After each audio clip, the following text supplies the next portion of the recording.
ये दुनिया बहुत जल्द ख़त्म होने वाली है। एक न्यूक्लियर वार होगी या फिर एलियंस के अटैक से ये प्लेनेट हमेशा के लिए तबाह हो जाएगा। ऐसा कहना है एक 7 साल के रशियन बच्चे का, जो क्लेम करता है कि वो मार्स से आए और वो इस प्लेनेट को बचाना चाहता है। इसलिए वो कुछ ऐसी प्रेडिक्शंस करता है जो वक्त के साथ साबित हो जाती हैं, जिसके बाद सारी दुनिया इस बच्चे को सीरियस लेने लगती है। मैं बात करूँ एक एक्स्ट्रा ऑर्डिनरी बच्चे की, जो रशिया के शहर वेल्जिस्की में 1996 में पैदा हुआ था। इस बच्चे का नाम बोरिस किप्रियानोविच है।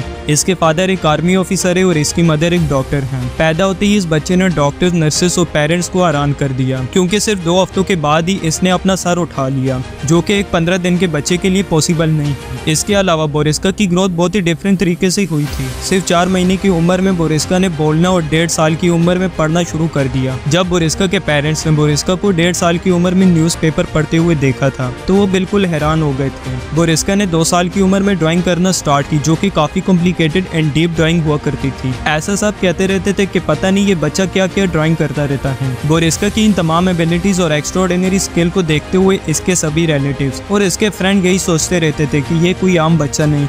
इनका मानना था कि बोरिस्का बहुत ज्यादा सुपर पावर्स पर कंट्रोल रखता है, क्योंकि इस उम्र में ये सब करना इम्पॉसिबल था। इसके अलावा बोरिस्का के टीचर इससे बहुत तंग आ चुके थे, क्योंकि बोरिस्का को हिस्ट्री, फिलोसफी, फिजिक्स और एस्ट्रोनॉमी के नॉलेज पर मुकम्मल होल्ड था। बोरिस्का इन तमाम सब्जेक्ट की सिर्फ बेसिक्स ही नहीं जानता था, बल्कि एडवांस स्टडी एंड रिसर्च भी जानता था। इसी वजह से बोरिस्का के पेरेंट्स ने इसे स्कूल से निकलवा दिया था और बोरिस्का के लिए होम ट्यूटर की अरेंजमेंट भी करवा दी। इस सब के दौरान बोरिस्का को जानने वाले तमाम लोग काफी हद तक इसे जान चुके थे कि बोरिस्का कोई आम बच्चा नहीं है। लेकिन इन्हें एक बात की अभी भी समझ नहीं आ रही थी कि बोरिस्का के पास इतनी एडवांस नॉलेज कैसे है और कहां से आई है। गुजरते टाइम के साथ साथ बोरिस्का दुनिया को अपनी प्रेडिक्शन और अपने नॉलेज से हैरान करता रहा। 7 साल की उम्र में बोरिस्का ने अपने पेरेंट्स और सारी दुनिया को पहली दफा बताया कि वो इस प्लेनेट से बिलोंग नहीं करता, यानी कि वो मार्स से आया है। इसका कहना था कि वो इंडिगो बॉय है। इंडिगो बॉय का मतलब होता है कि children who are believed to possess special, unusual and sometimes supernatural traits और एबिलिटीज। इस रशियन बच्चे का कहना था कि वो मार्स से इसलिए आया कि वो इस प्लेनेट को आने वाले बहुत से खतरात से बचा सके। इस बच्चे ने एक इंटरव्यू में बताया कि I remember that time when I was 14 और 15 ईयर ओल्ड। इसका कहना था कि जिस तरह लोग अर्थ पर जिंदा रहने के लिए ऑक्सीजन को इस्तेमाल करते हैं, वैसे ही मार्स पर रहने के लिए लोगों को कार्बन डाइऑक्साइड की जरूरत होती है। इसके अलावा बोरिस्का ने बताया कि मार्स पर काफी एडवांस डेवलपमेंट हो चुकी थी, इसलिए ज्यादा टेक्नोलॉजी की वजह से नुकसान का सामना करना पड़ा। सारी प्लेनेट को सिर्फ एक न्यूक्लियर वार ने हमेशा के लिए खत्म कर दिया। कुछ टाइम के बाद रिसर्च से ये बात सामने आ गई कि सच में मार्स पर लाइफ के निशान मिलते हैं। इसलिए नासा अपने मार्स मिशन को 2030 में कंप्लीट करना चाहता है, जिसमें कुछ इंसानों की टीम को मार्स पर भेजा जाएगा कुछ सालों के लिए। वहाँ रिसोर्सेज को तलाश किया जाए ताकि लाइफ को पॉसिबल बनाया जाए। इस सब के अलावा कुछ ऐसे भी क्लूज मिले जिससे मार्स पर न्यूक्लियर वार साबित होती है। और बोरिस्का ने बताया कि वो इसलिए अर्थ पर आया है ताकि अर्थ को न्यूक्लियर वार से बचाया जा सके, क्योंकि अर्थ पर भी इसी ट्रैक को फॉलो किया जा रहा है, जिसको फॉलो करते करते मार्स तबाह हो गया था। लेकिन इसके एक्स्ट्रा एडवांस नॉलेज और इसकी सही साबित हुई प्रेडिक्शन के बाद लोगों ने इसको सीरियस लेना स्टार्ट कर दिया था। बोरिस्का को इंटरव्यू के लिए बुलाया जाने लगा और इसको कहा गया कि लेक्चर्स की मदद से हमें समझाए कि फ्यूचर में क्या होने वाला है। बड़े बड़े साइंटिस्ट और एस्ट्रोनॉट इस बच्चे के साथ इंटेलेक्चुअल टॉपिक्स पर डिस्कशन और डिबेट किया करते थे और बोरिस्का इन सबको हैरान कर देता था, क्योंकि वो ऐसी इन्वेंशंस और रिसर्च पर बात करता था जो कि अभी तक इनकम्प्लीट थी। और एक और बात भी बोरिस्का ने बताई कि इजिप्ट में मौजूद ग्रेट पिरामिड्स को मार्स की टेक्नोलॉजी से बनाया गया है। यहाँ इन पिरामिड्स में स्पेसशिप्स आकर स्टे किया करती थी। इस इंडिगो बॉय ने यह भी बताया कि इन पिरामिड्स के अंदर बहुत सारे हिडन सीक्रेट मौजूद हैं, जिनके मिल जाने पर अर्थ प्लेनेट पर बहुत ज्यादा डेवलपमेंट हो सकती है। और बोरिस्का ने बताया कि इजिप्ट की एंशिएंट सिविलाइजेशन में स्विंग्स, जो कि एक मिथिकल क्रिएचर हैं, इसमें दाखिल होकर कई राज तलाश किए जा सकते हैं और इनमें दाखिला इनके कान से मिलेगा। और कुछ टाइम बाद ऐसा ही हुआ जैसे बोरिस्का ने बताया था। कान वाली जगह से एक एंट्रेंस मिल गई और इसके अलावा पिरामिड्स के अंदर एक सीधे सीढ़ियों वाला रास्ता भी मिला। पिरामिड्स के अंदर अजीब दरवाजे और रास्ते भी देखने को मिले, लेकिन अभी तक कुछ ऐसा नहीं मिल सका जिससे बहुत ज्यादा फायदा हो। और बोरिस्का ने एक लेमोरियंस नामी एंशिएंट सिविलाइजेशन के बारे में भी बताया, जो कि एक नेचुरल डिजास्टर से खत्म हो गई थी। लेकिन इन छोटी छोटी प्रेडिक्शन के सच होने के बाद लोग बोरिस्का को सीरियस लेने लगे थे। ये लड़का एक मिशन को सामने रखते हुए वार्निंग देता रहा और बताता रहा कि फ्यूचर के लिए क्या ठीक है और क्या गलत। लेकिन कुछ लोगों का मानना है कि कुछ साल पहले बोरिस्का अपनी फैमिली के साथ अचानक गायब हो चुका है। लेकिन वहीं कुछ लोग ये भी कहते हैं कि बोरिस्का एक रशियन विलेज में महफूज है और रशियन गवर्नमेंट ने इन्हें सबसे अलग रखा हुआ है। जितना अब तक हम आपको बता चुके हैं ये सब रिकॉर्ड में मौजूद है, लेकिन फ्यूचर में क्या होता है और क्या नहीं होता इसके बारे में अभी तक कुछ भी बताया नहीं जा सकता।